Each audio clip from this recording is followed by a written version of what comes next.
Hello students, तो welcome to this lecture. ये lecture में हम लोग नया चैप्टर शुरू करने जा रहे हैं विच इज ऑसिलेशन। इस चैप्टर का दूसरा नाम भी है जेई नीट के सिलेबस में, इसको हम लोग लीनियर सिंपल हार्मोनिक मोशन या सिंपल हार्मोनिक मोशन ये नाम से भी जानते हैं। तो ये चैप्टर काफी इंपॉर्टेंट है और काफी इंटरेस्टिंग चैप्टर है। ओके, बहुत ज्यादा वेटेज वाला भी चैप्टर है, इसको हम लोगों को समझ के लेना है, बड़ा आसान सा chapter. Okay, so without wasting our time, we'll start with today's first concept, which is periodic motion. Periodic यानी वो चीज जो खुद को पर्टिकुलर टाइम बाद रिपीट कर रही है। ओके, वो चीज जो खुद को रिपीट कर रही है एक कुछ समय बाद में, उसको हम लोग बोलते हैं पीरियोडिक। ओके, जैसे सन का उगना ये पीरियोडिक है, ऐसा नहीं कि आज हो रहा है कल हो रहा है परसों नहीं होगा, है ना, पीरियोडिक है। तो टाइम जो जा रहा है दैट इज पीरियोडिक। तो पीरियोडिक मोशन ये कैसे डिफाइन करेंगे? ऐसा मोशन जो खुद को रिपीट कर दी है after equal intervals of time, that is known as periodic motion. The motion which repeats itself after equal intervals of time is known as periodic motion. अब ऐसे कौन से मोशन है? Okay, motion of pendulum of clock, है ना, pendulum जो pendulum clock का motion है वो क्या कर रहा है? खुद को रिपीट कर रहा है। ओके, हर इक्वल टाइम बाद रिपीट कर रहा है। Motion of hands of clock, है ना, क्लॉक के जो हैंड्स है खुद के मोशन को रिपीट कर रहे हैं, जैसे मिनट हैंड हर 60 सेकंड्स बाद में रिपीट करता है, सॉरी सेकंड हैंड हर 60 सेकंड्स बाद में रिपीट करता है, मिनट हैंड हर 60 मिनट्स बाद में रिपीट करता है, आवर हैंड हर 12 आवर्स के बाद में रिपीट करता है। कुछ लोग यहाँ पे कंफ्यूजन हो जाते हैं और 24 लिख डालते हैं। हर 12 घंटे बाद में जो आवर का काटा है वो उस जगह पे आता है। ओके, और इसके एग्जांपल्स क्या हो गए? Motion of moon around earth या motion of earth around sun, ये सब पीरियोडिक मोशन है। ठीक है, यानी हर वो मोशन जो खुद को इक्वल इंटरवल ऑफ टाइम के बाद में रिपीट करेगी उसको हम लोग पीरियोडिक मोशन कहेंगे। समझ में आया सबको पीरियोडिक मोशन का concept? Okay, now periodic function. Okay, function यानी क्या? फंक्शन यानी वो चीज जो किसी और पे डिपेंडेंट है, किसी और के वैल्यू पे डिपेंडेंट है। ओके, सो पीरियोडिक फंक्शन यानी लेट अस से f of t. Okay, f of t is periodic function when f of t is equal to f of t plus capital T,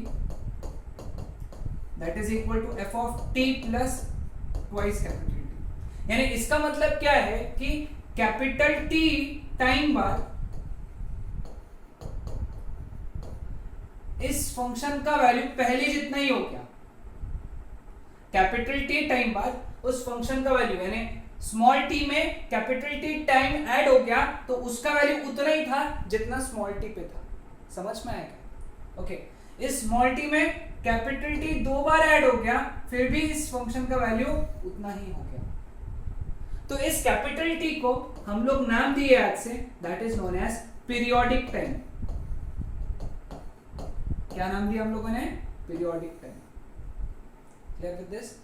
so periodic function वो function होते हैं जो खुद को repeat करते हैं, जिनके वैल्यूज रिपीट होते हैं आफ्टर सम इंटरवल्स। ओके, और जो समय बाद में वो रिपीट होते हैं उसको हम लोग क्या कहते हैं? Periodic time. Clear with this? Okay, next oscillatory motion और vibratory motion. Okay, oscillatory motion या वाइब्रेटरी मोशन का मतलब क्या होता है? ये वो मोशन है जिसमें particles to and fro motion perform कर रहा है। लेकिन एक बात ध्यान में रखना, इसमें एक बात सबसे important, oscillatory motion is that periodic motion. Periodic motion, हाँ, शुरुआत ऐसी करना चाहिए इसका। Oscillatory motion is the periodic motion in which object moves to and fro. शब्द बड़ा इंटरेस्टिंग है, to and fro about a fixed point, है ना। जैसे फॉर एग्जांपल ये रास्ता है, ये एक फिक्स्ड पॉइंट है,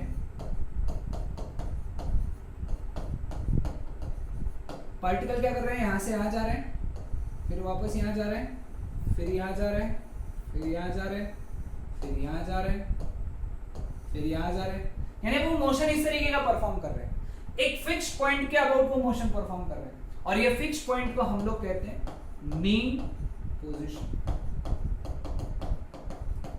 क्या बोलते हैं हम लोग इसको? Mean position. मीन पोजीशन से वो एक साइड में दूर तक गया बहुत ज्यादा दूर तक, कितने भी दूर तक जा सकता है क्या? नहीं, एक पर्टिकुलर डिस्टेंस तक जा सकता है। उस पोजीशन को हम लोग बोलते हैं एक्सट्रीम पोजीशन। क्या कहते हैं हम लोग उसको? Extreme position. तो इस पोजीशन को भी हम लोग क्या कहेंगे? एक्सट्रीम पोजीशन, यानी इसके आगे वो नहीं जा सकता। Okay, clear with this? अब दो एक्सट्रीम पोजीशन है, मीन पोजीशन है यहाँ पे और उसके आजू बाजू दो एक्सट्रीम पोजीशन है, तो इसको हम लोग पॉजिटिव एक्सट्रीम पोजीशन बोलेंगे और इसको हम लोग नेगेटिव एक्सट्रीम पोजीशन बोलेंगे। ओके, क्योंकि हमारा ये फिक्स्ड पॉइंट है, फिक्स्ड पॉइंट के राइट में पॉजिटिव, फिक्स्ड पॉइंट के लेफ्ट में नेगेटिव। समझ में? क्लियर? इतनी बातें ध्यान में।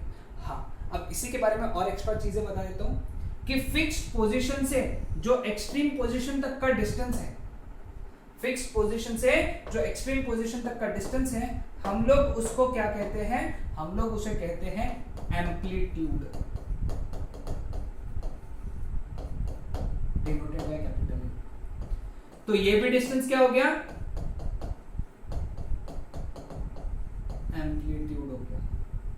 This is also amplitude, this is also amplitude, amplitude, okay.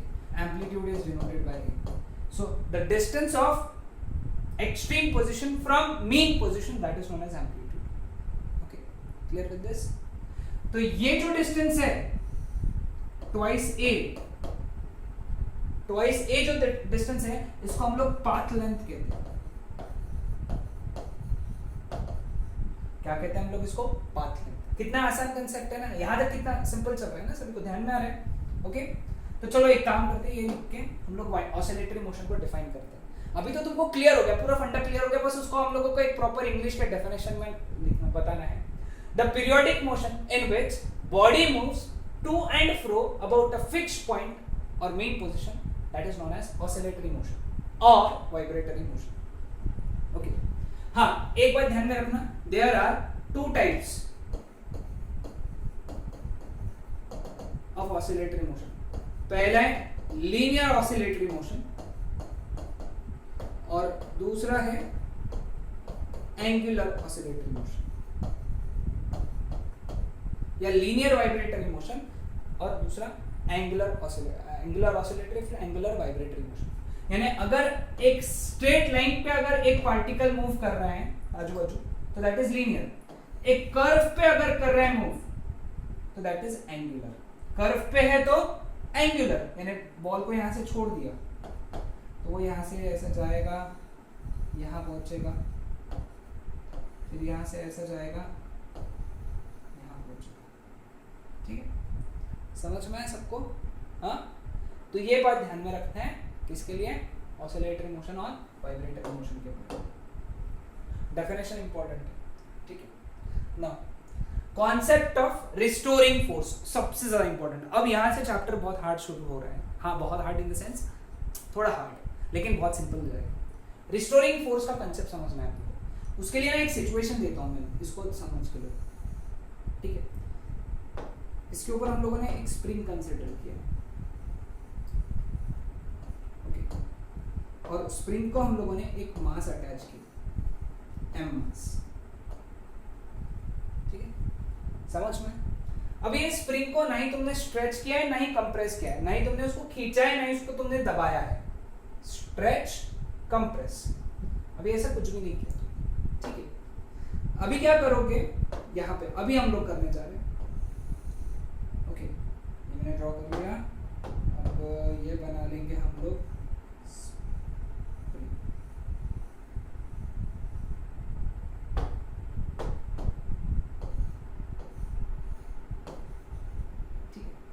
ये हमारा था मेन पोजीशन, और मेन पोजीशन से तुमने उसको x डिस्टेंस खींचा, उस ब्लॉक को तुमने खींचा, ओके, ब्लॉक को तुमने जो कि स्प्रिंग को अटैच था उसको तुमने खींचा, ओके, कितने दूरी तक खींचा? x दूरी तक। अब मुझे एक बात बताओ कि जब तुम इस ब्लॉक को छोड़ दोगे तो वो क्या होगा उसके साथ में? वो मेन पोजीशन की तरफ दौड़ेगा, मेन पोजीशन की तरफ दौड़ेगा, ओके। यानी इसका मतलब क्या है? क्यों ऐसा? यानी मेन पोजीशन की तरफ क्या लग रहा है? एक फोर्स लग रहा होगा। मेन पोजीशन की तरफ क्या लग रहा होगा? एक फोर्स लग रहा होगा। यानी इसका मतलब यह है कि स्प्रिंग के अंदर के डायरेक्शन में, ये देखो ऐसा, अंदर के डायरेक्शन में फोर्सेस डेवलप हुए, पूरे स्प्रिंग में अंदर के डायरेक्शन यानी स्प्रिंग के अंदर फोर्सेस डेवलप हुए, और इन फोर्सेस ने क्या क्या किया, इस बॉडी को अपने जगह पे लाने का कोशिश किया। इन फोर्सेस ने, ये फोर्सेस कहां डेवलप हुए थे, स्प्रिंग के अंदर, और उन्होंने क्या किया, बॉडी को वापस, उस एम मास को वापस अपने जगह पे, मीन पोजीशन पे लाने का कोशिश किया। जगह पे लाने के लिए, कोई चीज के लिए जो शब्द है वो है रिस्टोरिंग, उसको हम लोग क्या बोलते हैं, रिस्टोरिंग। तो इन फोर्सेस को हम लोग बोलते हैं रिस्टोरिंग फोर्सेस। क्या कहते हैं, रिस्टोरिंग फोर्सेस। कुछ बुक्स में तुमको इनका नाम दिखेगा इंटरनल रिस्टोरिंग फोर्सेस। क्या नाम दिखेगा, इंटरनल रिस्टोरिंग फोर्सेस। इंटरनल इसलिए क्योंकि स्प्रिंग के अंदर डेवलप हुए, स्प्रिंग के अंदर डेवलप हुए, इसलिए इंटरनल। ठीक है, तो हम लोग क्या देखें कि डिस्प्लेसमेंट जब हो रहा था इधर, तो इंटरनल रिस्टोरिंग फोर्सेस F इधर डेवलप हुए। अब इनकी वैल्यू देखते, चलो वैल्यू देखते, वैल्यू उसके पहले एक काम करते हैं, एक और सिचुएशन कंसीडर करते हैं। अब इमेजिन करो कि ये सिचुएशन में स्प्रिंग अब ये इसको तुमने छोड़ दिया, तो ये मास इधर आया, इधर आके रुका क्या इस जगह पे, नहीं, वो तो इनर्शिया था, उसके अंदर मोशन था, तो वो क्या कर रहा है, आगे आगे आगे चला गया, वो मास आगे चला गया। ठीक है, तो उस सिचुएशन में क्या हुआ होगा, उस सिचुएशन में ये हुआ होगा, देखो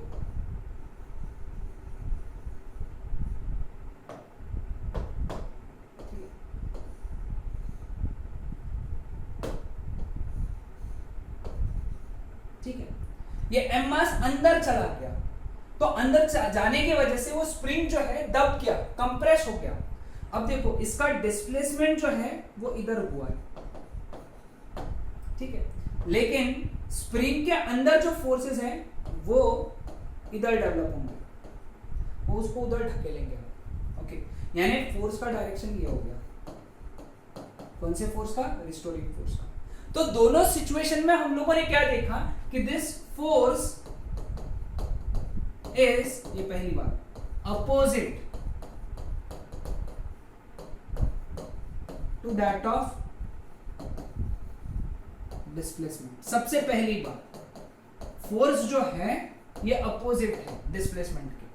ओके, फोर्स कौन सा वाला, restoring force is opposite to that of displacement, यानी जब डिस्प्लेसमेंट इधर थी रिस्टोरिंग फोर्स इधर था, जब डिस्प्लेसमेंट इधर थी रिस्टोरिंग फोर्स इधर था। पहला चीज, जहां फोर्स होता है वहां एक्सेलरेशन भी होता है, तो तुम इसको ऐसा भी लिख सकते हो, acceleration is opposite to that of displacement, क्योंकि जहां फोर्स वहां एक्सेलरेशन। ठीक है, समझ में है सबको।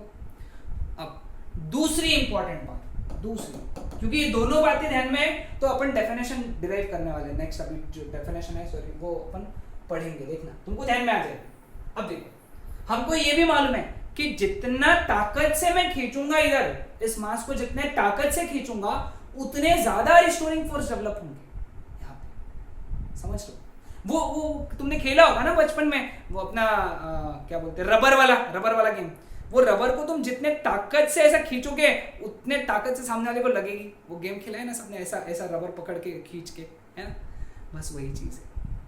जितने ताकत से तुम इधर बॉडी को डिस्प्लेस करोगे उतने ज्यादा फोर्सेस डेवलप होंगे।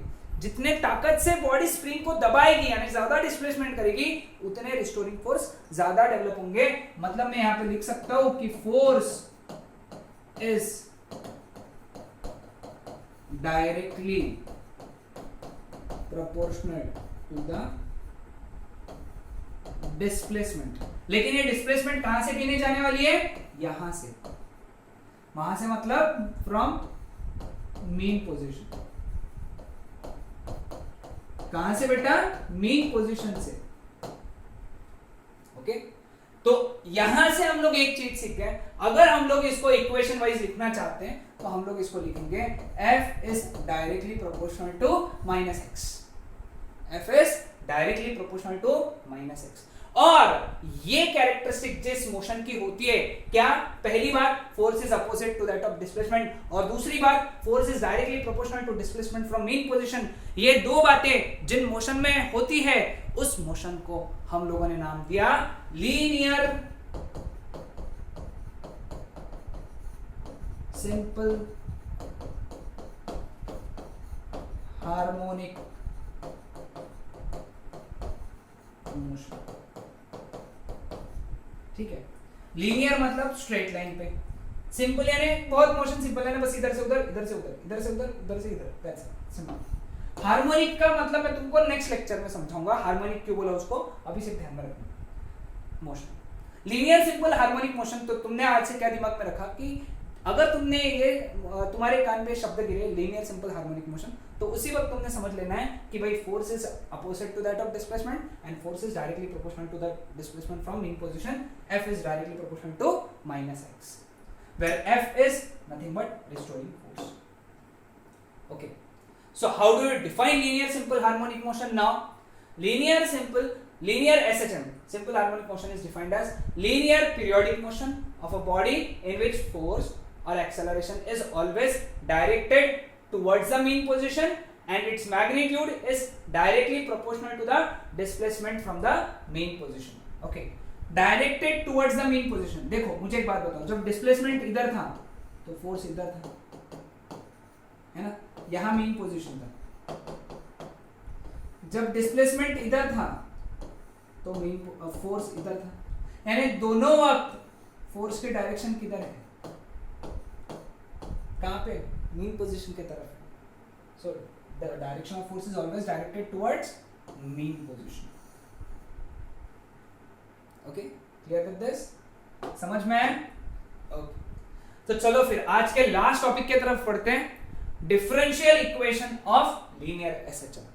Differential equation of linear SHM, ये हमारा आज का लास्ट टॉपिक है और बहुत ज्यादा इंपॉर्टेंट टॉपिक है, बिकॉज अगला टॉपिक इसी से स्टार्ट होगा। ओके, सो स्टार्ट करते हैं, व्हाट इज डिफरेंशियल इक्वेशन। सबसे पहले हम लोग समझेंगे डिफरेंशियल इक्वेशन यानी क्या। ऐसा इक्वेशन जिसके अंदर डेरिवेटिव या डिफरेंशियल के टर्म्स रहेंगे।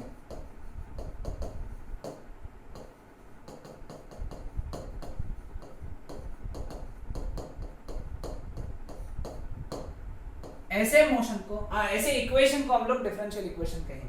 जैसे फॉर एग्जांपल x की टर्म रहेंगी, शायद हो सकता है उसमें dx/dt की टर्म हो, तो ये हो गया x का फर्स्ट ऑर्डर डिफरेंशियल। इसको क्या ऐसे, मतलब मैथ्स के शब्द, मैथ्स के भाषा में। हाँ, अब जिन लोगों का मैथ्स नहीं उनको तो याद ही रखना पड़ेगा, जिनका मैथ्स है और जिनका डेरिवेटिव से चैप्टर या डिफरेंशिएशन ये चैप्टर हुआ है तो उनको समझेगा, या फिर जिन्होंने मेरा मैथमेटिकल टूल्स नाम का जो प्लेलिस्ट है वो देखा है उसको भी समझेगा। इसको बोलेंगे first order differential of x, d2x/dt², यानी इसका डेरिवेटिव, x का डेरिवेटिव ये था, dx/dt का डेरिवेटिव ये था, d2x/dt², ऐसा पढ़ते हैं उसको, d2x/dt²। इसको क्या लिखेंगे हम लोग, second order differential equation, differential of x। ठीक है, चलो एनीवेज, तो हम लोग क्या करेंगे, एक लीनियर एसएचएम, एक बॉडी जिसका मास m है, वो डिफरेंशियल इक्वेशन वो लीनियर एसएचएम परफॉर्म कर रही है। ओके, लीनियर एसएचएम परफॉर्म कर रही है तो f is directly proportional to -x आना चाहिए। ओके, अब जब प्रोपोर्शनलिटी हटता है तो कांस्टेंट आते हैं, तो वो कांस्टेंट आया k को हम लोगों ने बोला स्प्रिंग कांस्टेंट या फिर फोर्स कांस्टेंट। इसको मैं इस टॉपिक के बाद में डिफाइन कर दूंगा, इसको भी डिफाइन करेंगे। स्प्रिंग कांस्टेंट या फिर फोर्स कांस्टेंट, ये उस स्प्रिंग का कांस्टेंट होता है, इसका वैल्यू फिक्स होता है, ये चेंज नहीं होता। तो ये हो गया हमारा पहला इक्वेशन। बट हमको पता है जहां फोर्स है वहां एक्सेलरेशन है, F is equal to ma, ये क्या है, Newton's second law of motion, second Newton law of motion.